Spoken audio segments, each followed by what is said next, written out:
welcome back to another episode of Doctor's Day podcast by Medgate Today. Today we have Dr. Kapil Sharma, Director of Gastroenterology and Head of Endoscopy, renowned for his deep clinical acumen and pioneering work in advanced endoscopic procedures. Different specialities, same oath. The story continues as we listen to another doctor who stands at the edge of care and innovations. Hello and welcome to the show, sir. First of all, I extend my sincere thanks to the Medgate for giving me this opportunity, and I humble that recognize the Doctor's Day as a celebration. And today I am honored to be here. So, sir, what inspired you to become a doctor? Was it a calling or a coincidence? What you think? Anybody can recover from the financial loss, emotional breakdown, but it is very difficult to recover from the life-threatening event. And I closely witnessed it among my relative, family, friends. And then I decided I cannot be just bystander and I should be part of that and to heal their suffering. And that inspired me to be as a doctor, and the journey started. So, can you recall the first patient you treated and how that moment shaped you? I can remember my first posting in the internal medicine that I encountered a patient with the jaundice, even though we don't know what the type of jaundice, but that patient turned out to be extrahepatic biliary obstruction that related to the gastroenterology, hepatology, and our gastroenterology perform endoscopic intervention, and magically his all symptoms disappear.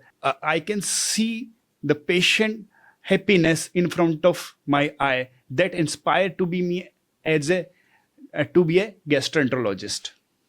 So, sir, what has been the most defining moment in your medical journey so far, being a gastrologist?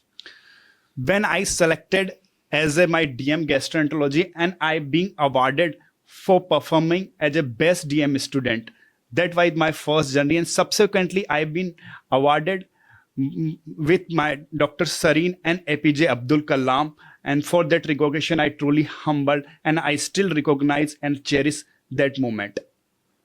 So, sir, who has been your biggest influence or mentor in your career? Initially, my mentor, Professor S.P. Mishra, he inspired to be a good gastroenterologist. Subsequently, I met with Professor S.K. Sareen and I worked with him, and definitely he inspired me to do some kind of research apart from do routine gastroenterology, hepatology work. And now he is a pioneer among the hepatology, not only in the India, but across the globe. So, sir, since we are celebrating Doctor's Day today, what does Doctor's Day mean personally to you? I am thankful to society and the who designed this Doctor's Day, and thus at least society recognized us on this Doctor's Day. And since the morning I've received too many messages, happy Doctor's Day from my patient, from my relative. We are truly humbled that everybody is recognizing us, and what it do, it doesn't make a difference, but inspire us to do something good for the society, to our family, to our friends, and do something innovative that also help the patient to recover from their illness. So, sir, since in medical field, compassion and clinical objectivity goes hand in hand, how do you balance compassion and clinical objectivity in your daily practice? Sometimes there are some diseases when there is an outcome is doubtful. You cannot 100% said this patient may recover or not.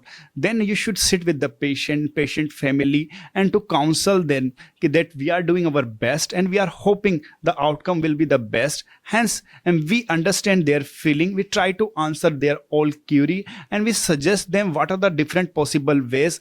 And I think this counseling and empathy should be part of this medical sciences, because medical sciences alone, because still we are human and we are dealing with another human, and we should always have a compassion and empathy to our patient. So, sir, coming towards your specializations, what are the common diseases people come to you regularly with? Common diseases, we see most of the patient with the indigestion, fatty liver, constipation, And some patient also have irritable bowel syndrome. These are the routine patient, but we also have some difficult patient, like some patient related with the liver disease like hepatitis B, C, and some acute liver failure, some autoimmune problems. And we also have some kind of hepatobiliary problems like a stone in the bile duct, gallbladder stone, liver failure, liver cirrhosis, inflammatory bowel disease, pancreatitis. There are so many I can say the gastroenterology is branch. It itself is a medicine. In the gastroenterology, what do you think? It's an amalgamation of all entire medical science.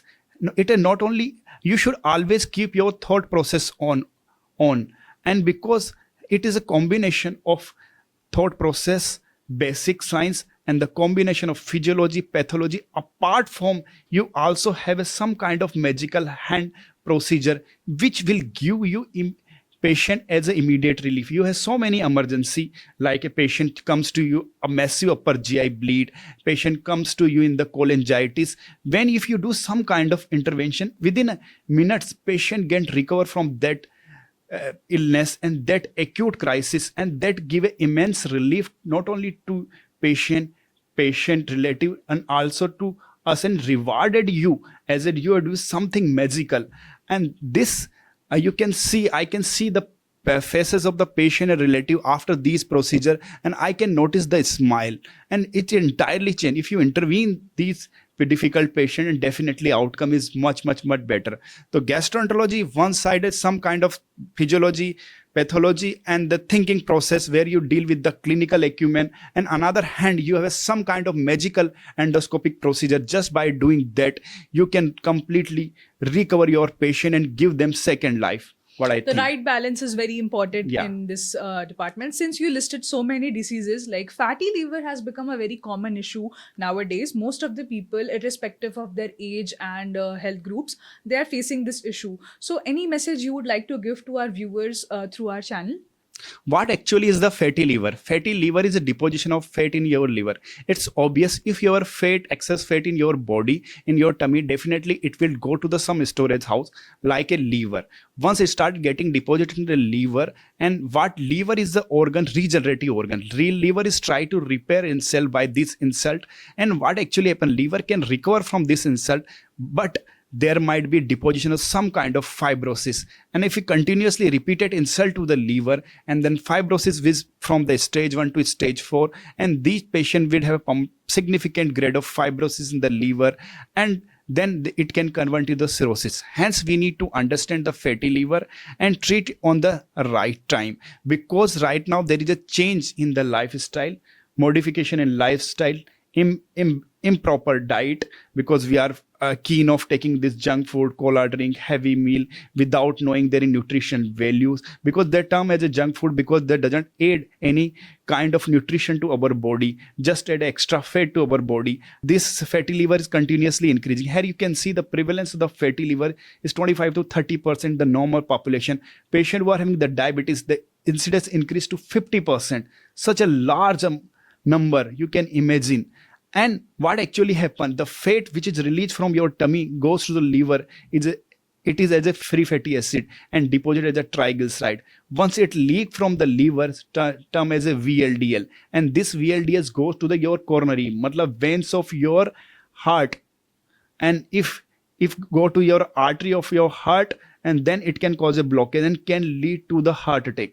I can say diabetes, heart disease, pancreatic problem, they are because of fatty liver. The things started from the fatty liver, which can take you to pancreatic problem, heart problem, and another problem. Hence, you need to keep your liver healthy, because liver is such organ which always keep you away from any kind of insult in the body. It's your responsibility to take care of your liver. If you try to take care of your liver, definitely liver will help you to recover any kind of problem. So my message is keep healthy and keep healthy and keep your liver healthy. Then your liver will keep you healthy. So, sir, since it's all connected to the liver and we should, take care of our lifestyle choices and everything, sir. So, how do you unwind your stressful day at work after the hospital and clinic? After Once sometimes when outcome is not desirable, then you can have some kind of bad days. Definitely it comes to every doctor, particularly the some doctors who have a intervention. And then what we are trying to do, we're trying to explain about this, we can do best in our hand, and we should learn from our then why it went wrong, and then we should not have a same thing again and again, and you should try to do something good in the next patient. And you should always you understand, because what actually happened, the things are not in your hand. The patient comes with the disease which already has been progress, and sometimes the outcome is not desirable. Sometimes you find something really different which has been shown in your prior investigation, then the outcome is little bit different what you think, and sometimes it gives some kind of sadness to you that you have not achieved the desired outcome. We try to manage it by doing something good to the other patient and talk to the patient, family and relative, that we try to manage. So, sir, one more last questions before we end. Sir, what is the story behind your stethoscope, the personal journey, the defining moments, and the healing edge story that shaped you as a doctor you are today? Initially, I told you the pain and suffering of my relative make me as a doctor. Then I went to try to learn this medical sciences, and although it was a not easy journey, it was a very difficult journey, because I came not only from the metro city, I came from very small village, and then I enter into the medical field and the MBBS. During MBBS, because there are so many also other students come across, not only Competition is very high. yeah.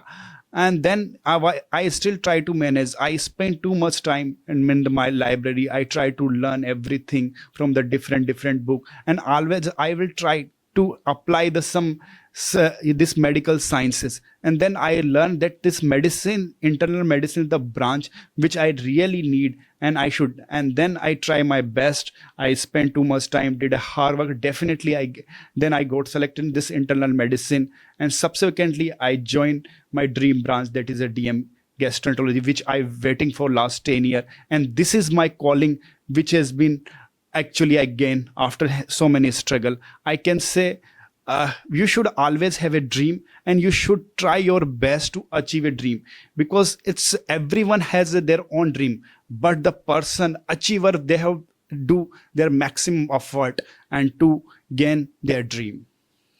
Thank you, sirs. That was an inspiring and truly motivating story for all the viewers. And keep doing the good work. And thank you for sharing your valuable time with us today. We are truly honored to have you at our podcast. So, thank you, viewers. That was Dr. Kapil Sharma for us. Stay tuned for the next episode. Thank you. Thank you.